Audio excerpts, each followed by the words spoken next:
ఇక వేదముల సారం మొత్తం శ్రీమన్నారాయణమూర్తి కదా. ఇచ్చగించి జగత్సర్వం దృశ్యతే శ్రూయతే పివ అంతర్బహిష్యతత్సర్వం వ్యాప్య నారాయణ స్థితః. లోపల బయట అంతా వ్యాపించింది భగవతత్వమే అయినప్పుడు ఆ భగవంతుడు నాకు సారథిగా ఉంటే అంతకంటే కావలసింది ఏమిటి ఇక్కడ? తదంగ్రి భక్తి చెన్నారెడు క్రీడితారథి కూడా ఉన్నట్టు అర్జునుని వినయం భగవంతుడు ఆశించేది అది. ఇప్పుడు శివుణ్ణి గెలిచినటువంటి వాడు నివాతక వచ్చ కాలకేయాన్ని గెలిచిన ఈ అర్జునుడు రజుకుడట అనలేదు. ఆ కృష్ణ భక్తితో ఉండే అర్జునుడు యుద్ధం చేస్తాడట అని వినయంగా మాట్లాడాడు. దానికి కృష్ణుడు చాలా సంతోషించాడు. గర్వం లేదు మనవాడికి, వినయం ఉంది చాలు, కాపాడు తీరా. చిందము అంటే శంఖం, విల్లు, తేరును అంటే రథం, వారువములు గుర్రాలు అన్ని అగ్నిదేవుడు ఇచ్చాడు. పాంచజన్యం అనే శంఖం ఈయనకి, దేవదత్తం అనే శంఖం ఆయనకి. అలాగే అద్భుతమైన రథం. ఈ అమ్ముల పొదులు అన్ని అగ్నిదేవుడు ఇచ్చిన అక్షయమైన అమ్ముల పొదులు అర్జునుడికే ఉన్నాయి, మరెవరికి లేవు. అందులో అర్జునుడి వింటి నారి అది మహత్తరమైంది. అది చెగింది అంటే మళ్ళీ వెంటనే దానంతరదే అనుకుంటుంది. ఆటోమేటిక్ AI ఆర్టిఫిషియల్ ఇంటెలిజెన్స్ పనిచేస్తున్నాడు, కృత్రిమ మేధ. అది అర్జునుడు వింటిన. మరొక్కడికి మొత్తం యుద్ధ రంగంలో ఇన్ని లక్షల మంది వీరుల్లో మరొకడికి అవకాశం లేదు.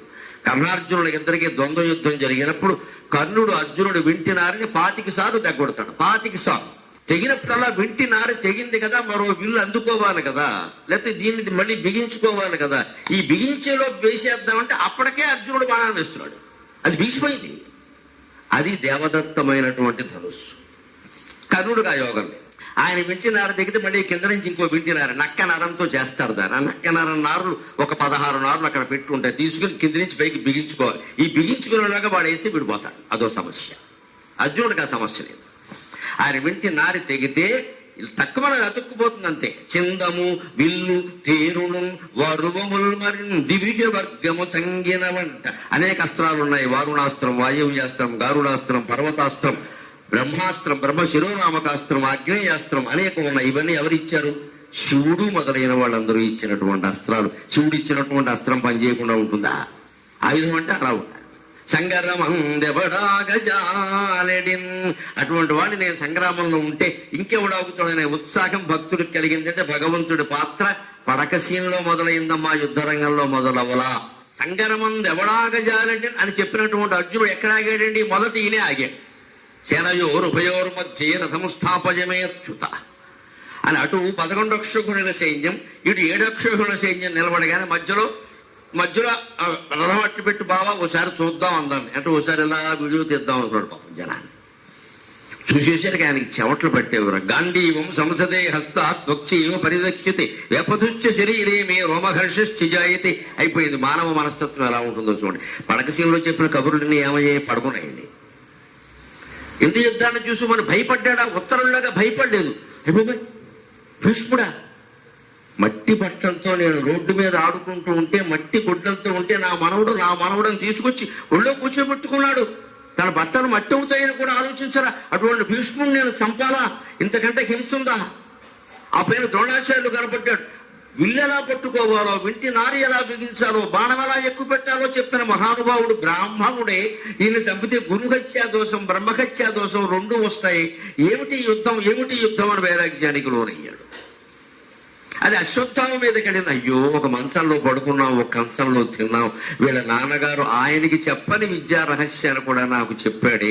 ఆ రహస్యాలతో గురుపుత్రుణ్ణి నేను వధించాలా అనేసరికి కృపాచార్యులు కనపడ్డాడు. ఆయన ఎలిమెంటరీ స్కూల్లో మాస్టర్, ఆయనకి హెడ్ మాస్టర్, ప్రాథమిక పాఠశాల అధ్యాపకుడు. అయ్యో, ఇవి అక్షరాలు నేర్పింది ఆయనే, ఓనమాలు నేర్పింది ఆయనే. ద్రోణాచార్యుడి కంటే ముందు ఈయనే కదా నేర్పింది. నాకంటే ముందు నుంచి నేర్పుకుంటూ వచ్చాడు కదా. చిరంజీవి కదా, వయోధికుడు కదా, ఈయన్ని నేను చంపాలా? మొత్తం నీరసం వచ్చింది. జీవుడు ఆలోచనలు ఇలా ఉంటాయి, దేవుడు ఆలోచనలు వేరుగా ఉంటాయి. అందుకే దేవుడికి జీవుడికి తేడా ఏమిటంటే, ఎక్కడ పడితే అక్కడ ఉండేవాడు దేవుడు, ఎక్కడ పడితే అక్కడే ఉండేవాడు జీవుడు. అంతే. వీడు ఇక్కడ పడ్డాడు, ఇక్కడే ఉంటాడు. ఇందాక ఎక్కడ పడ్డాడు? సారథి అంట వేదముల సారము సౌరి సంగరమందెవడాగజాలెడిన్ అక్కడ పడ్డాడు, అక్కడే ఉన్నాడు. ఇప్పుడు ఎక్కడ పడ్డాడు? అయ్యో, వీడు ఎంతతో యుద్ధం చేయాలా? ఇక్కడే ఉంటాడు. ఇదే జీవుడికి దేవుడికి తేడా. దేవుడు అక్కడ ఒకలాగా ఉన్నాడు, ఇక్కడ ఒకలాగా ఉంటాడు. అంచేది ఎక్కడైనా మనం ఒకలాగా ఉండగలిగితే మనం జీవత్వాన్ని వదిలేసి దైవత్వాన్ని పొందగలుగుతాం. సందేహమే లేదు. ఎక్కడైనా ఒకలాగా ఉండాలి. ఒకప్పుడు ధైర్యం, ఒకప్పుడు నీరసం, ఒకప్పుడు పౌరుషం, ఒకప్పుడు ఆయాసం పనికిరాం. నిందాస్తుతి రెండింటిలోనూ గంభీరమైన చిత్తంతో ఉండి తట్టుకోవాలి. ప్రశంసలను ఎలా తట్టుకున్నావు, విమర్శల్ని అలాగే తట్టుకోవాలి. మనమేమిటో మనకు తెలుసు, వీళ్ళు చెప్పక్కర్లేదు మనమేమనేది. ఆ స్థిరత్వం ఉంటే తట్టుకుంటాడు. స్థితప్రజ్ఞుడు అంటారు అనుకుంటా. వాడికి భగవంతుడు సాయం చేస్తాడు. కానీ జీవుడు ఎలా ఉంటాడు, అక్కడొకలా ఉన్నాడు పడకసీనలో సహాయానికి వెళ్ళినప్పుడు. తీరా యుద్ధరంగానికి వచ్చేసరికి ఆయనేమో ఆయుధం పట్టుకోనన్నా సరే, ఊరికే కూర్చుంటానన్నా సరే, ఊరికే రావయ్యా అన్నాడు. ఇక్కడ నేను యుద్ధం చేయనంటాడు. ఇప్పుడు నువ్వు చెయ్యవు, నన్ను చెయ్యలేవు, ఎవడు చేయాలి? ఎందుకు కోరావు? ఈయన చేయడు, ఆయన చేయడానికి వీలు లేదు. మరి అప్పుడే బాబా అలా అంటే అలాగే ఎప్పుడైనా అవసరమైతే నేను కొంచెం అడుగుతాను, అత్యవసర పరిస్థితుల్లో నువ్వు యుద్ధం చేయాలి ఓ మాట అనొచ్చు కదా. అమ్మో ధైర్యం అనలేదు, బెబ్బే అక్కలేదు రమ్మన్నాడు. సారథ్యం చేస్తాను కూడా ఆయనే అన్నాడు, ఈయన అడగలేదు. అక్కడేమో అన్ని అవకాశాలు నాకు ఇస్తావా, తీరా సమయం వచ్చేసరికి తప్పుకుంటావా? జీవుడు వేషాలు ఇలాగే ఉంటాయి. ముందు చాలా గొప్పలు చెబుతాం, మనం అవసరం వచ్చేసరికి తప్పుకుంటాం. ఇక్కడ తప్పుకున్నాడు. ఈ భయం వల్ల కాదు, వైరాగ్యం వల్ల తప్పుకున్నాడు. దానికి భగవద్గీత చాలా ఉంది. అది మనకి తెమిలే వ్యవహారం కాదు. కానీ నా అంశానికి అవసరమైనటువంటి శ్లోకాలు మాత్రమే నేను చెబుతా. ఆయన చెప్పాడు 8వ అధ్యాయంలో అక్షర పరబ్రహ్మ యోగంలో చెబుతాడు, అర్జున భయపడను వద్దు, బాధపడను వద్దు. తస్మాత్ సర్వేషు కాలేషు మామనుస్మర యుధ్యచ వైయర్పిత మనోబుద్ధి మామే వైశ్యసి అసంశయక. ఇది భగవంతుడి పాత్ర. డీలు పడిన వాడిని మళ్ళీ కోరుకునేలా చేసి నిలబెట్టాడమ్మా, అది భగవంతుడి పాత్ర. ఇవాళ మన ఇళ్లలో యువతరం చాలా మంది పరీక్షల ఒత్తిడి వల్ల, ఉద్యోగాల ఒత్తిడి వల్ల, తర్వాత సంసారాల్లో ఒత్తిడి వల్ల రకరకాల ఇబ్బందులకు గురవుతున్నారు. వాళ్ళకి చెప్పాలి, 4 మంచి మాటలు చెప్పాలి. కౌన్సిలింగ్ అంటే అదే, బయటవాడు కాదు. తల్లి తండ్రిని మించి కౌన్సిలింగ్ చేయగలిగిన వాళ్ళు ఎవరూ ఉండరు. లోకంలో ఒక మాట ఉంటుంది, గమనించండి. మీరు బ్రహ్మదేవుడు చెప్పినా వినడు అంటారు కదా. నాకు చాలాసార్లు అనుమానం, బ్రహ్మదేవుడు ఏమైనా కౌన్సిలింగ్ సెంటర్ పెట్టాడా? ఈ మాట ఏమిటి? ఈ చెప్పడంలో బ్రహ్మదేవుడికి ఏమైనా గొప్ప పాత్ర ఉందా? విష్ణువు అనొచ్చు కదా, శివుడు అనొచ్చు కదా, దత్తాత్రేయ స్వామి అనొచ్చు కదా అనరు. వీడు బ్రహ్మదేవుడు చెప్పడా వినడండి. అదేమిటిది? బ్రహ్మదేవుడికి అందరికీ చెప్పడం పనే. బ్రహ్మదేవుడు సృష్టికర్త, మొత్తం సృష్టికి ఆయన కర్త. సృష్టికర్త చెప్పినా వినడు అంటే సాధారణంగా ఎవరు లోకంలో ఎవరి మాట వినని వాళ్ళు తల్లిదండ్రుల మాట వింటారు. ఎందుకంటే వాళ్ళు వింటారని కాదు, వాళ్ళకి ఎలా చెప్పాలో వీళ్ళకి తెలుసు. వీళ్ళు రక్తం పంచుకుని పుట్టారు. 10 ఏళ్ళు, 15 ఏళ్ళు, 20 ఏళ్ళు, 30 ఏళ్ళు వీళ్ళ దగ్గర పెరిగారు. వీళ్ళకి ఏ విషయం ఎలా చెప్పాలో తల్లికి తెలుసు, తండ్రికి తెలుసు. తల్లికి తండ్రికి తెలియనప్పుడు సైకాలజిస్ట్కి తెలిసే అవకాశం లేదు. ఇంకా అది ఊరికి సిట్టింగు స్టాండింగు అంతేనక్క. 4 సిట్టింగులు 3 స్టాండింగులు. You should change your mind set. అది చేతనైతే నీ దగ్గరికి ఎందుకు వస్తాం? బయట వాళ్ళు ఎలా చెప్తారండి, మనం చెప్పాలి. నిజానికి ఆ సైకాలజిస్టుల దగ్గరికి తల్లిదండ్రులు ఎలా, పిల్లలు కాదు. వాళ్ళ దగ్గర నేర్చుకుని వాళ్ళకి వీళ్ళు చెప్తారు, అప్పుడు బాగుంటారు. పిల్లల్ని పంపిస్తాం మనం, చెప్పండి నేను 1000 రూపాయలు కట్టాడు. ఇక్కడ డబ్బులు అందరికీ ఒక్కుగా ఉన్నాయి. ఆయన ఏదో 4,000 వసూలు చేస్తాడు, చెప్తాడు కొంచెం చేంజ్ రావాలండి మీ వాళ్ళు. రాకే కదా నీకు 4,000 కట్టా. అంటే సైకాలజిస్టుల దగ్గరికి వెళ్ళవలసింది పెద్దవాళ్ళు, పిల్లలు కాదండి. ఎలా చెప్పాలో వాడు చెప్తాడు. చెప్పవలసింది మనమే. నీ కొడుకు నువ్వు చెప్తే వినడా, నేను చెప్తే వింటాడు. అక్కడ ఎలా వింటాడు? అంచేతనే ఎవరి తల్లిదండ్రులైనా ఎవరి పిల్లలకైనా తల్లిదండ్రులు చెప్పగలిగినట్టుగా ఇంకెవరూ చెప్పలేరు. కాబట్టి లోకానికి అంతటికీ పితామహుడే తండ్రి. కాబట్టి బ్రహ్మదేవుడు చెప్పినా వినడు అనే మాట వచ్చింది. సామెత వెనకాల ఉండే కథ. బ్రహ్మదేవుడు కూడా వీడిని మార్చి, వీడు పుట్టించిన వాడే వీడిని మార్చినాడు, ఇంకెవడు మారుస్తాడు. అంటే ఏ మనిషినైనా మార్చడంలో తల్లికి తండ్రికి ఉండే పాత్ర అసామాన్యం. దాని నుంచి మనం తప్పించుకుందుకు వీల్లేదు. పూర్తి ప్రయత్నం చెయ్యాలి. అప్పటికీ సాధ్యం కాకపోతే ఒకటే, నేను ఎప్పటి నుంచో చెబుతున్నా, 18 ఏళ్ళు దాటాక వాడిని ఎవరూ మార్చలేరు. మార్చగలిగిన వాళ్ళు ఇద్దరే. ఒకరు వాడే, రెండోది సత్యనారాయణ స్వామి. ఇంకెవరు లేరు. ఇక్కడ దండం పెట్టింది అంతే. నేను వాడు మారట్లేదు, నాశనం అయిపోతున్నాయి డబ్బులన్నీ కూడా, కుటుంబం పాడైపోతుంది, మేమేం చేయాలో తిరగట్లేక నా వల్ల కాదు, ఇది అంజదా శరణం నాస్తి త్వమేవ శరణమ్మ అంటే నాకు వదిలేవమ్మా నేను చూసుకుంటా చెబుతాడు. అదేనా ఉండాలి. మన ప్రయత్నం అంతా చెయ్యాలి, పూర్తిగా వదిలేయకూడదు. అక్కడ ఈ శరణాగతికి భగవంతుడు వెంటనే ప్రసన్నుడవుతాడు. అందుకని అర్జునుడికి చెబుతున్నాడు ఆయన, భగవద్గీత బోధిస్తున్నాడు. భగవద్గీత బోధించిన రూపం ఎంత గొప్పదండి. ఇలా నిలబడి ఉంటాడు చూడండి మహానుభావుడు. ఇంకా రథం తోలే రూపం, ఇలా నిలబడి చెబుతూ ఉంటాడు. ఆ రూపం చూస్తే నాకు చాలా ఆనందమే. పద్యం వెళ్ళాన్ని ఏమా పంచబిగింపు కేశవునిదాయిఠీవి. కృష్ణుడు భగవద్గీత బోధిస్తున్నాడు. ఆయన పంచ కట్టుకున్న విధానం చూడండి. Zigzag zigzag. నేను కూడా అక్కడి నుంచి నేర్చుకున్నాను. కొంచెం అంతా ఉండాలి కదా. పంచ కడితే ఊరికి వంట బ్రాహ్మణుడు పంచ కట్టినట్టు సగం పైకి సగం కిందకుంటే అంచులు సమానంగా ఉండాలి. దాని లెక్క ఉంటుంది. దానికి ఎలా మడత పెట్టాలో అలా పెట్టాలి. దానికి బిగింపులన్నీ చేయాలి. మధ్యలో అవసరం పిన్ని సెట్టాలి. చాలా ఉన్నాయి దీనికి. పట్టుచీర కట్టుబడి ఆవిడకి పావు గంట పడితే నాకు అరగంట పడుతుంది, 2 గంటలు ఉండకుండా ఉండాలి. అందుకని నాకు కృష్ణుడు పంచిస్తే ఏం బిగించాడరా పంచి అనుకున్నా. ఏమా పంచ బిగింపు కేశవునిదా ఈ టీవీ ప్రేలెత్తి ఏదో మాకై ప్రవచించుచుండే అది గీతోదాత్త వేదాంతమా. ఏమా పంచ బిగింపు కేశవునిదా ఈ టీవీ ప్రేలెత్తి ఏదో మాకై ప్రవచించుచుండే అది గీతోదాత్త వేదాంతమా. ఈ మేఘత్వని నా స్వదేశమును రాజే చేసే విశ్వంబునందు ఈ మేఘత్వని నా స్వదేశమును రాజే చేస విశ్వంగునందు ప్రేమావృత్తము వాణి వృత్తము ప్రేమావృత్తము వాణి వృత్తము ధరిత్రి నీవు ధన్యాత్మవో. రాముడంటే ధర్మం, కృష్ణుడంటే ప్రేమ, అది తేడా. రాముడికి ధర్మం తెలుసు, ఆయన ఎవ్వరి మీద ప్రేమలు పెంచుకోడు. శిక్ష వేయాల్సి వస్తే లక్ష్మణుడు కూడా వేసేస్తాడు, వేసేసాడు. పాపం ఏమి తేడా, సీతాదేవి లేదు, నేను రాజుని నాకేం చెప్పకండి అంటాడు ఆయన. నాకు ఈ మానవత్వాలు మమకారాలు పెట్టద్దు ఇక్కడ, రాజకీయాల్లో ఉండకూడదు, ఉంటే ఎంత చెడిపోతుందో చూస్తూనే ఉన్నాను ఇక్కడ. రాముడికి అవన్నీ ఉండవు. తేడా వచ్చింది శిక్ష అంతే, నాకు తెలియదు, పాపమో పుణ్యమో. కృష్ణుడి దగ్గర అవన్నీ ఉండవు. కావలసిన వాడికి వేస్తాడు, లేని వాడికి లేని చట్టం మార్చేస్తాడు, మొత్తం రకరకాలు చేసేస్తాడు. Out of love. భగవంతుడు ప్రేమికుడు, కృష్ణుడు ప్రేమికుడు, రాముడు ధార్మికుడు. ఇద్దరు అవసరమే. లోకంలో ధర్మం అవసరమే, ప్రేమ అవసరమే. ప్రేమించవలసిన సందర్భంలో ప్రేమించాలి.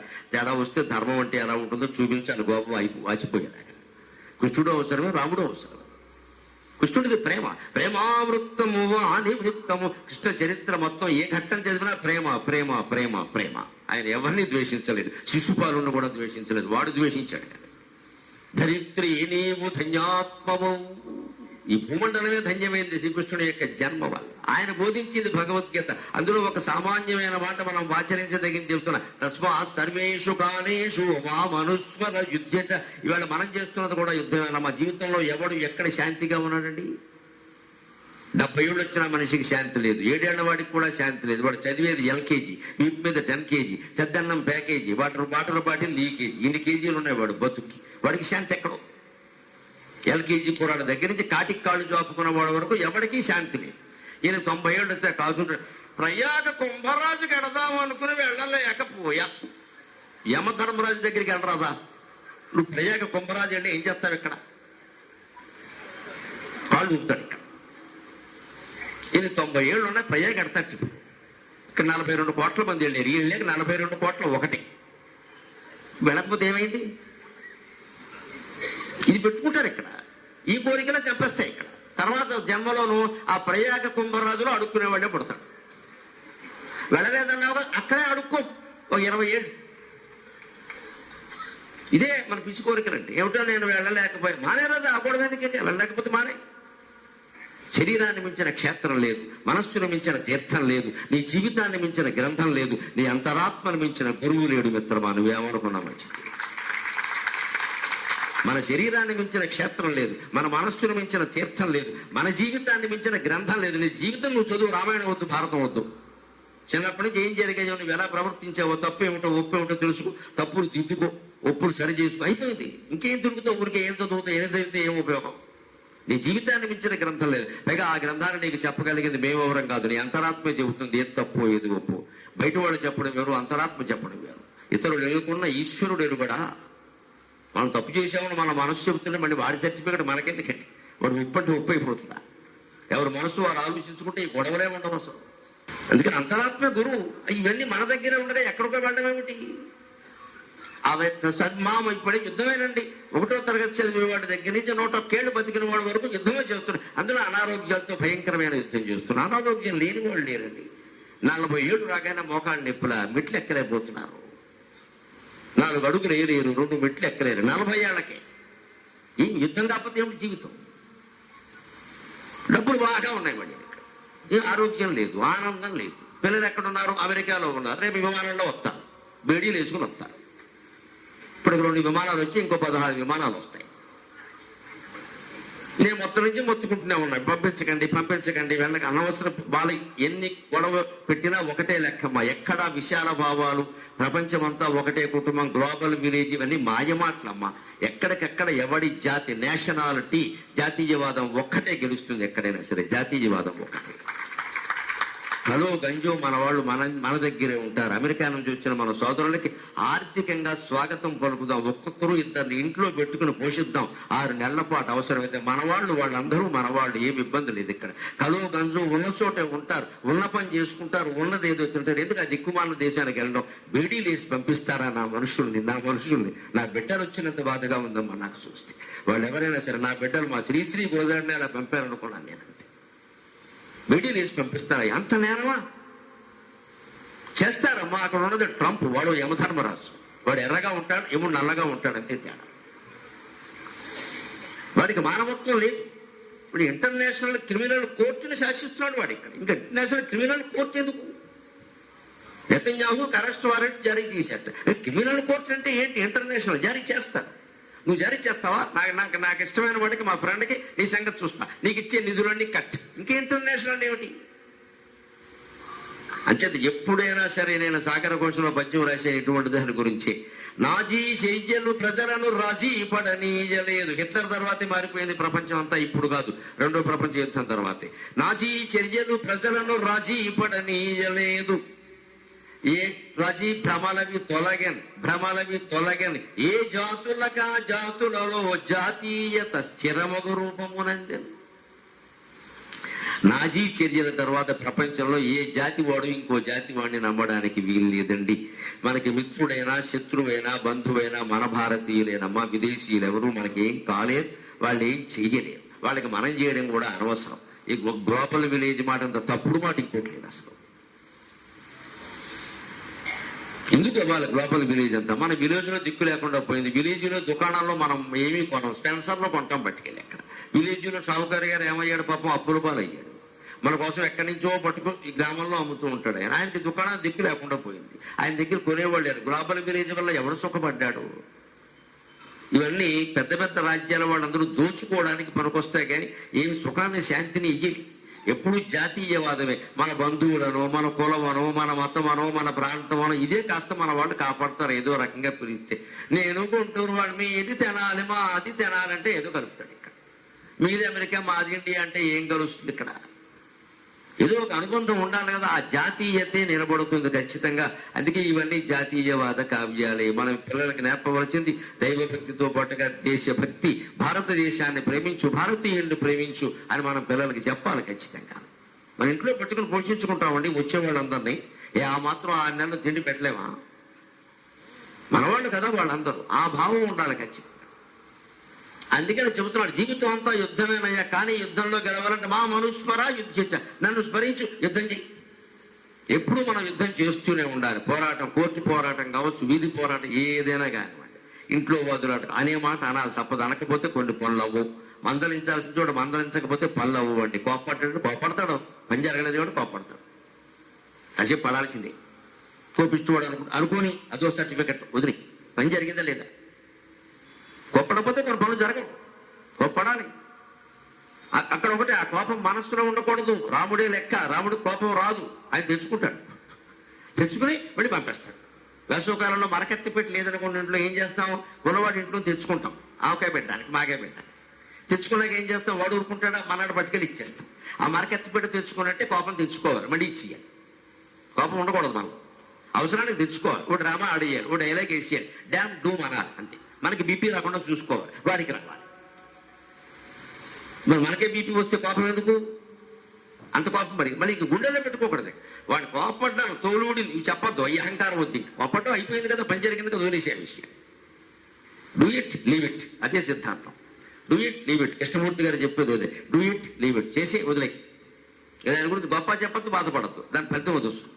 భగవద్గీత అంతా అది. మా మనుస్మర యుద్ధ మయ్యర్పిత మనోబుద్ధికి మామే వేసేసి అసంశయ.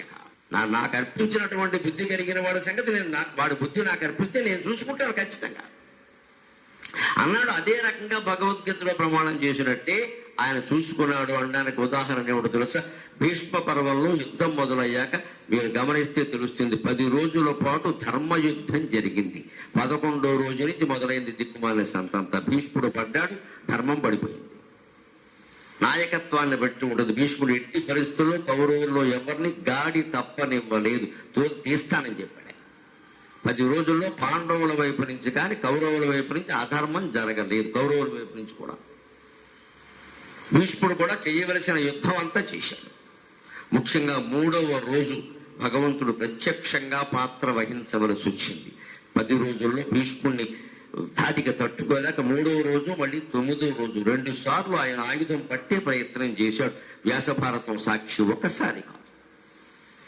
ఎప్పుడంటే 3వ రోజు యుద్ధం జరుగుతూ ఉంటే భీష్ముడు తన పరాక్రమం అంతా చూపించాడు. ఎందుకంటే దుర్యోధనుడు యుద్ధానికి ముందే అడిగాడు, తాత నువ్వు తలుచుకుంటే పాండవుల్ని మొత్తం ససైన్యంగా ఎన్ని రోజుల్లో వేసేయగలవన్నాడు. 1 రోజు చాలు, కానీ నేను తలుచుకోను లోపల అనుకున్నాడు. అది లెక్క. 1 రోజు చాలు అన్నాడు, కానీ నేను తలుచుకోను లోపల అనుకున్నాను. నాటకంలో పై డైలాగులు పెరుగుతుంటే తనలో డైలాగులు ఉంటాయి. 1 రోజు చాలు దుర్యోధన అని చెప్పి తనలో నేను తలుచుకో, నేను చంపను, నాకేం పని, అంతే. ఆయన తలుచుకుంటే అయిపోయింది. తలుచుకున్నాడు 3వ రోజు. ఎందుకంటే 2వ రోజు రాత్రి దుర్యోధనుడు వచ్చి రేవెట్టాడు అక్కడ. నీకు వాళ్ళంటే ప్రేమ, నీకు ఆ మాట ఇప్పుడు చెప్పదేమో, ఈ వ్యధకు మొదటి తెలీదా? భీష్ముడికి వాళ్ళ మీద ప్రేమ ఉండకపోతే వీళ్ళ మీద ఎందుకు ఉంటుందండి? అసలు భీష్ముడు అనేవాడు రాజ్యత్యాగం చెప్పితే దుర్యోధనుడు వాడు డాడావుడు చేయడానికి ఇక్కడ. కుడువంగాబడి అన్నాడు చెరకు పిప్పింబోలే మాచేయనిది అని హరిశ్చంద్ర నాటకంలో విశ్వామిత్రుడు అంటాడు. అలాగే భీష్ముడు చెరుకు పిప్పిలాగా నవిలేసి వదిలేసిన రాజ్యం కోసం వీళ్ళు కొట్టుకు తెచ్చారు. కానీ ఆయనే బ్రహ్మచర్యం పాటించకుండా రాజ్యం నాదే, పెళ్లి నాదే అంటే వీళ్ళు చేసేదే ఉందండి ఇక్కడ. ఆ భీష్ముడు పరిపాలించిన భారతం ఎంత బాగుండేది. ఆ భీష్ముడు 3వ రోజు భయంకరంగా పరాక్రమిస్తుంటే పాండవ సైన్యం పరుగులు పెట్టింది. అర్జునుడు ఎక్కడో ఉన్నాడు, రాలేకపోతున్నాడు. వచ్చాడు అప్పుడు కృష్ణుడు సారథ్యంగా. అర్జునుడు కూడా తట్టుకోలేకపోతున్నాడు. బాణాలు వేస్తూనే ఉన్నాడు. భీష్ముడి ముందు నిలబడలేకపోతున్నాడు. ఆయన వయస్సు 250 సంవత్సరాలు. ఈయన వయస్సు భారత లెక్కల ప్రకారం 67. అర్జునుడి వయస్సు 60 ఏళ్లవాడు. 250 సంవత్సరాల పైన ఉన్నవాడు ముందు తట్టుకోలేకపోతున్నాడు. అందరూ పారిపోతున్నారు. సాత్యకి కృష్ణుడికి కజిన్, తండ్రి కొడుకు. ఆయన యుద్ధం మధ్యలోకి వచ్చి, రండి రండి పర్వాలేదు, అర్జునుడు వస్తున్నాడు, కృష్ణుడు వస్తున్నాడు, రండి వెళ్ళిపోకండి అని పారిపోతున్న పాండవ సైనికుల్ని వెనక్కి పిలుస్తున్నాడు. వెంటనే కృష్ణుడు ఒళ్ళు మండింది. రాకూడని కోపం అక్కడ వచ్చింది ఆయనకి. అర్జునుడికి చూశాడు. ఏడు యుద్ధమే చేస్తున్నావా, దీపావళి బాణసంచ ఏమైనా వేస్తున్నావా అని అడిగాడు. ఒళ్ళు మండి, నువ్వు బాంబులు వేస్తావా, బాణసంచ పెరుగుతావు, పండుగ అనుకుంటావు ఇక్కడ. పొప్పటాడే నిజంగానే కోపం రావాలి అక్కడ, లేకపోతే అర్జునుడు యుద్ధం చేయడు. భావ అది కాదు, ఎదురు భీష్ముడు అవని దేవత దేవేంద్రాదులు ఉండని యుద్ధం చేయాలా వద్దా, భగవద్గీత ఎందుకు చెప్పా, నువ్వు చేస్తావా నన్ను చేయమంటావా అని యుద్ధం దిగాడు. దిగి సాత్యకి అన్నాడు, ఏ యాంతి తే యాంతు శిరి ప్రవీర ఏపి స్థితా సాత్వత తేపి యాంతు. వ్యాసభారతంలో శ్లోకమో చదువుతుంటే నాకు ఒళ్ళు గగురు పొడుచుంది. పరమాత్మ అవసరమైతే మన కోసం యుద్ధంలోకి ఎలా దిగుతాడో నాకు నమ్మకం వచ్చింది ఆ రోజు నుంచి. ఆ మాట జరిగాక మన కోసం దిగుతాడు, సందేహం లేదు. ఏ యాంతి తే యాంతు శిని ప్రవీర ఏపి స్థితా సాత్వత తేపి యాంతు. భీష్మం రథాత్ పశ్య నిపాత్యమానం ద్రోణం చ సంఖ్యే సగణం మయాద్య. భీష్మం రథాత్ పశ్య నిపాత్యమానం ద్రోణం చ సంఖ్యే సగణం మయాద్య. ఒక దూగాడు సారథి స్థానం నుంచి. ఈ పెద్ద మనిషి చేయమంటే జరిగే యుద్ధం జరిగాడు. బాణాలు వేస్తున్నాడు ఇక్కడ. బాణాల పైన బాణసంచ చిచ్చుబుట్ల, అవేం బాణాలు, అదే వేసే విధానం భీష్ముడితోటి అని చెప్పి సాత్యకి ఏమన్నా అంటే, పారిపోయే సైనికుల్ని పిలుస్తున్నామంటే వాళ్ళ ప్రాణాలు లోకుగా ఉన్నాయా, నీ ప్రాణం నా ప్రాణం ఇక్కడ పెట్టుకుంటా సైనికులను ఏమంటావా, వద్దు అంటున్నాడు. చూడండి భగవంతుడి యొక్క పాత్ర ఎంత ఖచ్చితంగా ఉంటుందో. ఏ యాంతి తే యాంతు శని ప్రవీర. శని వంశానికి చెందిన మహావీరుడమైన ఓ సాత్యకి వెళ్లే వాళ్ళని వెళ్ళని పిలవక, అది మనకు అవమానం. అంతేకాదు, ఏపి స్థిత సాత్వత తేపి యాంతు. ఈ ఉన్న వాళ్ళను కూడా వెళ్ళిపోని అంటే అర్జునుడికి కూడా అదే ఇచ్చాడు. నువ్వు కూడా పో ఇంటికి, భగవద్గీత చదువుకో, నేను చేస్తా యుద్ధం. ఎందుకు దిగావు? ఆవిడేమో పడకసీల్లో నేను పడుకుని ఉంటే ఇంటికి వచ్చి నన్ను ఇద్దరు మధ్యాహ్నం నిద్ర పాడు చేసి నాకు సాయం రా అంటాం, నా రథంలో కూర్చో అంటాం, ఆయుధం పట్టినట్టు అబ్బా ఆయుధం కూడా పక్కన నీకు అరగంటకు వచ్చారు పాలు కాఫీ టీ ఇస్తానంటాం. ఇప్పుడేమో యుద్ధం చేయాలి ఇక్కడ. ఇది భగవంతుడు పాత్ర. ఆయన ఒళ్ళు మండింది, కోపపడ్డాడు, నిజంగానే కోపపడ్డాడు. సత్యభావం మీద కూడా కోపపడ్డది. ఆవిడ కోపగిస్తే పడ్డాడు పాపం. ఇక్కడ మాత్రం కోప్పడ్డాడు ఖచ్చితంగా. ఎందుకంటే ధర్మం కోసం. ధర్మం గెలవాలంటారు. మీరు గెలిపిస్తే గెలుస్తుంది అయ్యా, ఊరికి ఇలా ఆశీర్వదిస్తే గెలిచిపోతుందా? మీరు గెలిపించారు కదా, మీరు ఏం చేశారు? భీష్ముడితో యుద్ధం చేసే విధానం వేరు, అభిమన్యుడితో యుద్ధం చేసే విధానం వేరు, దుర్యోధనుడితో యుద్ధం చేసే విధానం వేరు. అది నీకు తెలియదా అర్జున? ఏం నేర్చుకున్నావు ద్రోణాచార్యుల దగ్గర? భీష్ముడి మీద వేసే బాణాలు ఇవే. అందుకని ఏ యాంతి తే యాంతు శని ప్రవీర, వెళ్ళే వాళ్ళని వెళ్ళని, ఏపి స్థిత సాత్వత తీపి యాంతి. ఇవి ఉన్న వాళ్ళని కూడా పొమ్మను, ఎవడక్కర్లేదు.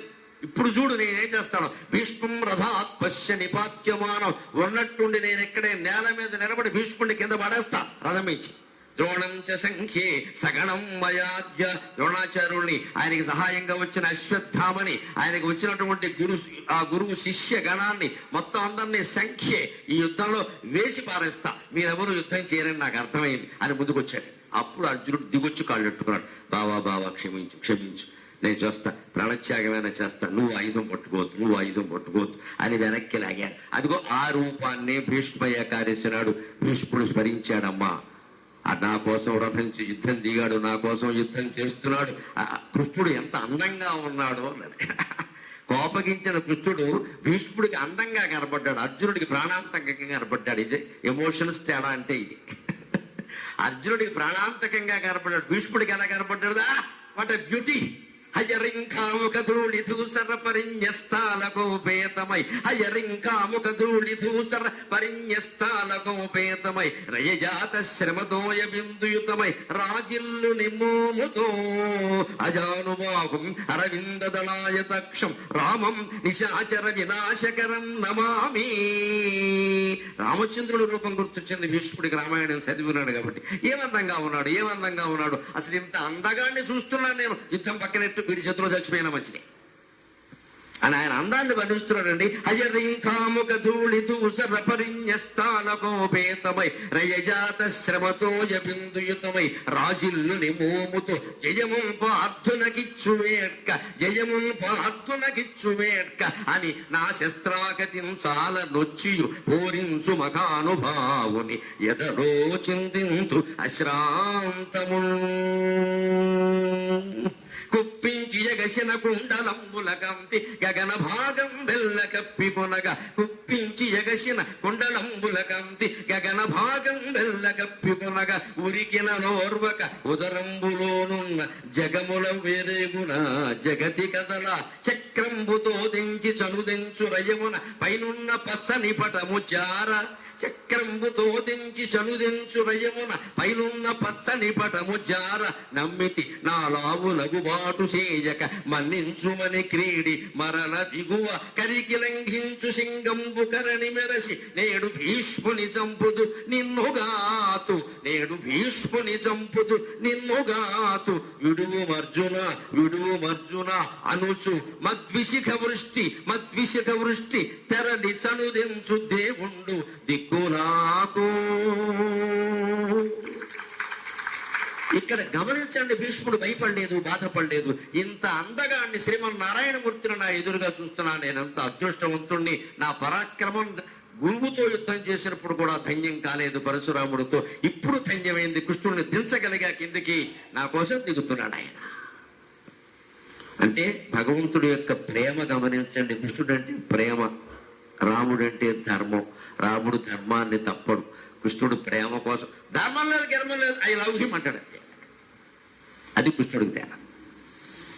నాకు అవన్నీ అనవసరం, అర్జునుడు నా భక్తుడు, ఐ లవ్ హిమ్, నేను ప్రేమిస్తున్నాను వాడిని, వాడు చచ్చిపోతున్నాడు ఇక్కడ, నాకు ధర్మం చెప్తారు మీరు, వేసేస్తాను భీష్ముడి అంటే. ఆయుధం పట్టననే మాట తప్పడే లేదా? రేపు ఇద్దరు ప్రింట్ మీడియా వాళ్ళు రాస్తారా లేదా? మాట తప్పిన కృష్ణుడు దాని మీద డిస్కస్, దానికి సిద్ధపడిపోయాడు. నాకు అనవసరం, మీరు ఏ చర్చలనే పెట్టుకోండి, నాకే ధర్మంలో తెచ్చేది. వాడు చచ్చిపోతున్నాడు అక్కడ, నా భక్తుడు, వాడికి నేను మాట ఇచ్చాను. భీష్ముడే రక్కని, భీష్ముడు కృష్ణుడి చేత ఆయుధం పట్టించాడని పేపర్లో వాడు రాసుకొని, నాకేం పర్వాలేదు, నా భక్తుడు నేను కాపాడుకోవాలి. ఇది భగవంతుడు ప్రేమ. అంచేత కృష్ణుడు అంటే ప్రేమ, ధర్మం తర్వాత విషయం, ధర్మం కోసమే ఆ ప్రేమ. కానీ ప్రేమే, అది ధర్మాన్ని మించింది. తల్లి బిడ్డ కోసం ఏ త్యాగమైనా చేస్తుంది, ధర్మం అనవసరమా, ప్రేమ అదంతే. ఆ ప్రేమ మళ్ళీ భగవంతుడికి ఉంటుంది. అందుకని చెబుతున్నాడు ఇక్కడ. ఇందులో కూడా ఒక రహస్యం ఏంటంటే, మన బాధ్యత మనం సక్రమంగా చేసినప్పుడే ఆయన ఆ ప్రేమ చూపిస్తాడు, మనం గుర్తుంచుకోవాలి. ఈ పద్యంలో పోతన గారి పద్యాలు ఈ రెండిట్లో కుప్పించి ఎగసేనని ఇదివరకు నేను ఇక్కడ మాట్లాడినప్పుడే దాని మీద కొంత వ్యాఖ్యానం చేశాను. అంత సమయం మనకి ఇప్పుడు లేదు. హయరింకాముక దాంట్లో ఒక అంతరార్థం ఉంది, గమనించండి. మన పని మనం చేసి ఆ ఫలితాన్ని భగవంతుడికి సమర్పిస్తే దాన్ని ఆయన శిరస్సు మీద ఆభరణంగా భరిస్తాడు. ఆ పద్యంలో అంత అర్థం ఉంది. హయరింకాముక ధూళి దూసర పరిణ్యస్థాలకోపేతమై. కృష్ణుడు ముఖం చాలా అందంగా ఉంది. చచ్చిపోతున్నాడు అక్కడ అర్జునుడు. ఈయనకు అందం కనపడేది.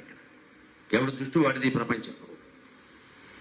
గుర్రాలను అలా 4 గుర్రాలని అలా పరిగెట్టేలా చేస్తూ ఉంటే వాటి కాలి గిట్టల నుంచి రేగిన దుమ్ము ఉందే అది కృష్ణుడు నెత్తి మీద పడిందిట. అప్పటికే ఈయన నుదుటి మీద చెమట పట్టిందిట. రయజాత శ్రమతోయ బిందుయుతమై. ఆ వేగం కారణంగా చెమట బిందువులు ఉన్నాయట. దాని మీద గుర్రాల కాలి గిట్టల నుంచి రేగిన దుమ్ము పడిందిట. ఈ దుమ్ము ఆయన లలాటం మీద ప్రకాశిస్తుంది. ఇప్పుడు ఈ ప్రకాశం అవసరమా? ఇక్కడ టంకుటూరు ప్రకాశం చచ్చిపోతుంటే అక్కడ. అదే కవి వర్ణన, అదే భగవత్ ప్రేమ, భగవత్ పాత్ర.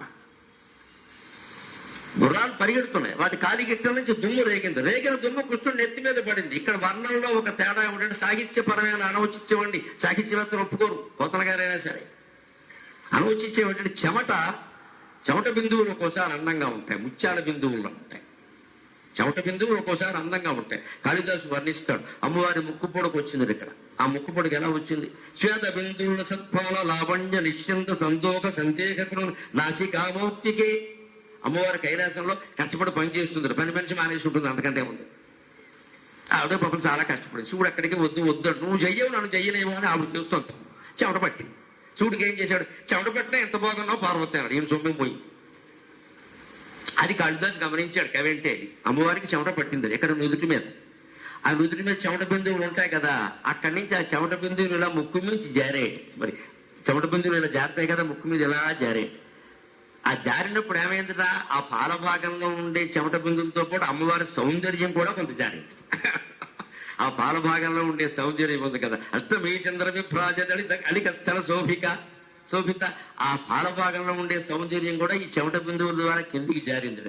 కానీ జారిన బిందువుల్లో ఒక బిందువు ఇక్కడ ఆగిపోయిందట. ఎందుకంటే ఈ ముక్కు దగ్గర ఇక్కడ డిప్పలా ఉంటుంది కదా, అందుకని ఇక్కడ ఆగిపోయిందట. ఆ ఆగిపోయిన బిందువు అమ్మవారి ముక్కు పొడకైందమ్మా.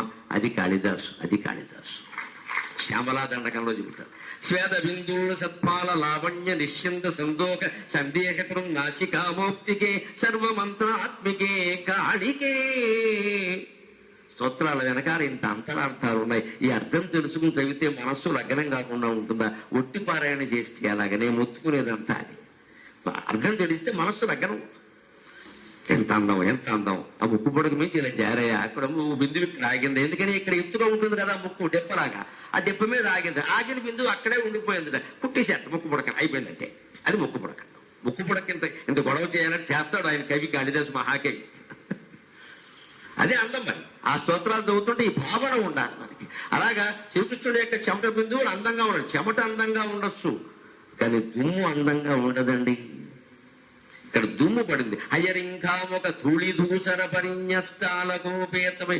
రోడ్డు మీద దుమ్ము. ఆయన యుద్ధ రంగంలో పైగా శ్మశానం ఎదవసంత నేషనల్ హైవే 66-43.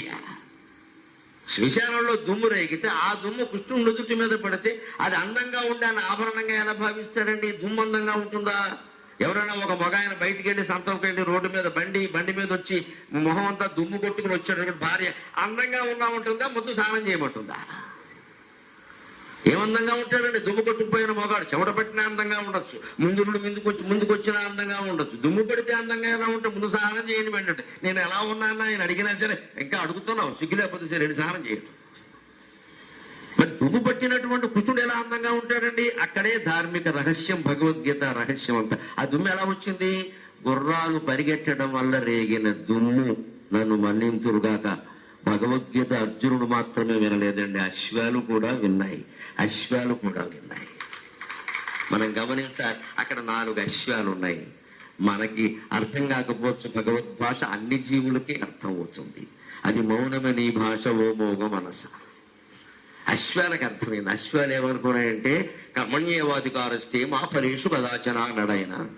మా కర్మఫల హేతుర్భూర్ మాతే సంగో స్వకర్మణే అన్నాడు. నీ పని నువ్వు చేయవయ్యా, ఫలితం నాకు సమర్పించవయ్యా అన్నాడు. అందుకని మనం పాండవుల గుర్రాలమైనా కౌరవుల గుర్రాలమైనా పర్వాలేదు, అది మన చేతుల్లో లేదు కదా. మన పని ఏమిటి? పరిగెట్టడం కదా. పరిగెట్టితే వచ్చే ఫలితమే దుమ్ము కదా. అందుకని మనం పరిగెడితే ఆ ఫలితాన్ని దుమ్ముని భగవంతుడు శిరస్సు మీద ఆభరణంగా ధరిస్తాడు. ఇది పోతన గారి పద్యానికి వ్యాఖ్యానం. ఎంత చేస్తే సరిపోతుంది. అందువల్ల గుర్రాలు పరిగెట్టడం వల్ల రేగిన దుడిని గుర్రాల కర్మఫలంగా భావించాడు ఆయన. మీ పని మీరు చేశారు, మీరు యజమానులను బట్టి మీరు ఉంటారు. గుర్రం తప్పే ఉందండి, గుర్రం నడిపేవాడు ఉపయోగించుకునేవాడు తప్పు, కానీ అది జంతువు. అందుకే మీ మీ మీ ఫలితమైనటువంటి కర్మఫలమైన దుమ్మును నేను ఆభరణంగా ధరిస్తున్నా అని చెప్పాడు. అలాగే మనం కూడా భీష్మస్తవం నుంచి ఏం నేర్చుకోవాలి అంటే, మన ఎంత క్లిష్ట పరిస్థితుల్లో నెత్తి మీద కత్తి ఉన్నా సరే ఆ కత్తిని ఇంకో కత్తితో ఛేదించగలమా, లేదు దెబ్బ భరించగలమా, కింద నుంచి వాడు కాళ్ళు నరికేయగలమా, లేదు నోరు మూసుకుని ఉండగలమా, ఏదో ఒకటి చేయాలి కదా. ఆ చేయవలసింది చెయ్యాలి. కంగారు పడితే వాడు నరకకుండానే మనం గుండెపోడొచ్చిపోతాం. కనీసం వాడి మీద క్రిమినల్ కేసు పెట్టే అవకాశం కూడా లేదు. వీడు మామూలుగా పోయి వాడి చేతుల్లో పోతే కేసు పెట్టచ్చు. మామూలుగా పోయే మనకు గుండెపోటు వచ్చి పోయేటట్టు ఎవడో కేసు పెడతారు. ఇక్కడ సూట్ కేసులు పెట్టి లాగేస్తారు సాయంత్రానికి. మన పని మనం చేయాలి. యుద్ధమైనా సరే, కోర్టు అయినా సరే, ఏదైనా సరే చేయవలసిందే. ఇక్కడ బతకించడానికి వీలేదు. ఇక్కడ డబ్బు కొంత ఖర్చు అవచ్చు, యాతన అవచ్చు, ఏదైనా సరే చెయ్యాలి. అప్పుడే నేరానికి తగిన శిక్ష పడుతుంది ఖచ్చితంగా. అదే చెబుతున్నాను, నీ పని నువ్వు చెయ్యి, దాని ఫలితం నాకు అర్థం. దుమ్మైనా సరే నేను తీసుకుంటానయ్యా, సొమ్ము అయితే తీసుకుంటానని వేరే చెప్పాలా. అందుకే 9వ రోజు కూడా ఇలాగే జరిగితే మళ్ళీ కృష్ణుడు ఆయుధం పడితే కుప్పించి ఎగసిన పద్యం అక్కడదే. అర్జునుడు బతిమాలితే వెనక్కి వచ్చాడు. మొత్తం మీద సరిగ్గా యుద్ధం చేస్తావా, నన్ను దిగమంటావంటే నేను చేస్తాను, నువ్వు వదిలే అన్నాడు.